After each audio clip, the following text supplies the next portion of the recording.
عليكم ورحمة الله وبركاته. أهلا بكم مشاهدين أعزاء عشاق تفسير رؤى الأحلام.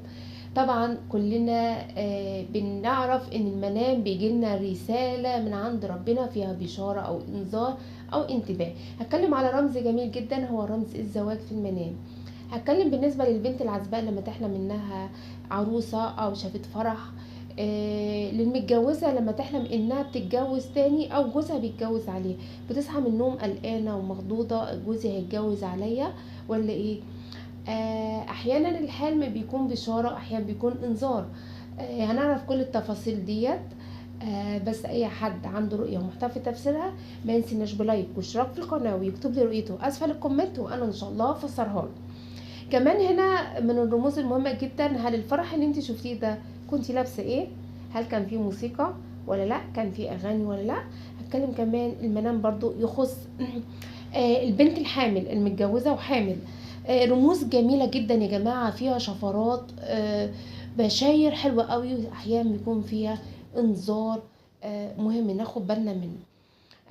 انا بحب قوي الرؤى ديت لان ما شاء الله اغلبها بتبقى فيها بشارات وامتى يكون فيها انذار. يعني هتكلم بالنسبة للبنت العزباء، لو شافت لو شافت نفسها عروسة ولابسة الفستان الابيض، ده بيدل غالبا ان في بشرة حلوة لها بارتباط او جواز قريب لها، وفرحة داخلة حياتها. لكن تاخد بالها بقى هنا لو كانت لابسة فستان او في فرح لها او دخلت فرح وشافت فرح وعرس ولقت فيه موسيقى واغاني، ده للأسف المنام بيدل على إنذار. الموسيقى والأغاني بيدل على اجتماع في أمر في حزن أو كرب أو مشكلة. فلما يكون في فرح أو في نادي أو في قلب البيت هيصة وأغاني وزغاريد مش عارفة إيه، لا نطلع صدقة بنية دفع دار الرؤية على طول، وناخد بالنا من تصرفاتنا الفترة الجاية عشان ممكن إحنا ذات نفسنا ندخل نفسنا في مشاكل. فالمنام بيجيلنا إنذار. هنا بقى هتكلم بالنسبه للمتجوزه. المتجوزه كتير قوي بيجولي بيبعتولي رسائل بيكونوا قلقانين وخايفين قوي، بتقول انا شفت ان جوزي بيتجوز عليا او انها بتتجوز. فده معناه ايه؟ هقول لها لا لا، ده هو المنام ده ما شاء الله بيبقى جميل جدا لما تكون الواحده متجوزه وتحلم انها بتتجوز جوزها في المنام. هي لو منتظره، شوفوا خلي بالكوا فيها بشائر كتير واسرار كتير قوي.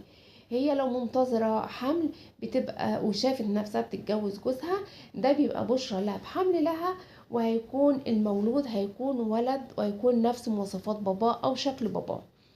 طيب لو هي حلمت ان جوزها بيتجوز عليها، بتصحى من النوم قلقانه ومخضوضه، انا جوزي هيعرف حد عليا انا وبتبقى غيرانه. لا انا هقول لها لو انتي برضو منتظره حمل بتبقى المنام بشرى ليكي، بشرى ليكي بان المولوده هتكون بنت. تاني حاجه لو ما انتيش منتظره حمل بتبقى بشرى بان جوزك في امر هيجمعكم مع بعض على محبة، ربما شراء حاجة في مشروع في فكرة هيشاركك فيها.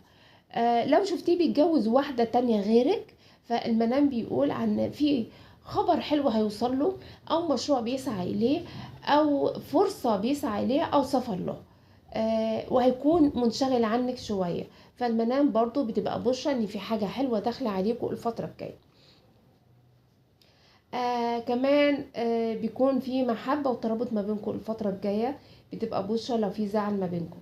طب بالنسبة للبنت المتجوزة وحامل وشافت الحامل رمز ان مثلا انها في فرح وما كانش فيه موسيقى ولا اغاني، دي بتبقى بشرى لها ان شاء الله ربنا هيقومها بالسلامة والولادة بتاعتها هتبقى سهلة وهيكون في فك كرب لها وفرحة داخلة عليها الفترة الجاية.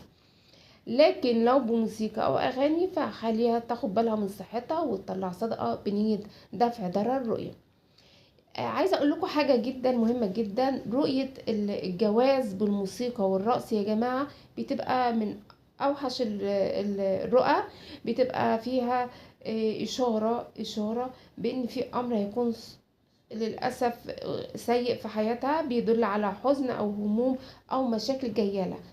فهي تطلع صدقة من يد دفع ضرورية وتتجنب أي مشاكل علشان الموضوع ما يكبرش ويوصل لمرحلة صعبة، لأن بيجي لها إنذار. يعني إيه يا جماعة؟ رؤية الجواز في المنام بيبقى رمز جميل جدا للفرح والبشارات والخير، لكن لازم ناخد بالنا، الهدوء والسكينة في الحلم معناه ان خير، اما الموسيقى فده معناه تحزين من مشاكل وكرب لكل الفترة القادمة. اذا عجبكم الفيديو ما تنسونيش باللايك والاشتراك في القناة، واي حد عنده رؤية ومحتار في تفسيرها يكتبها لي اسفل الكومنت.